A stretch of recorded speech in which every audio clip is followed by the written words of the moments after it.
Hindi totoo yung kung oras mo na. Hindi totoo yon. Alam mo kung bakit? Kasi kahit hindi mo pa oras, pwede kang mamatay. Kahit hindi pa oras.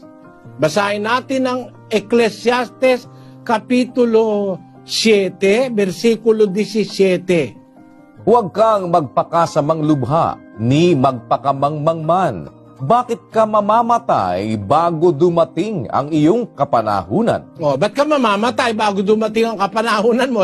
Hindi pa oras mamamatay ka na pag nagpakasama kang lubha.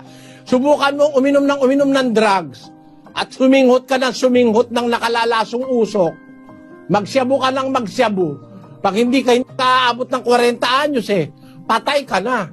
Bakit? Syabu ka ng syabu, walang katigil-tigil O kaya naman puro ka alak ng alak, tatagal ba yung atay mo?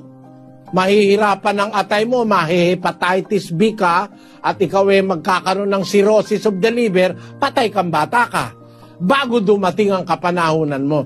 Kaya yung kawikang, kung oras mo na, mali yun. Tuwid natin. Kahit hindi mo pa oras, pag nagpakasama ka, todas kang bata ka.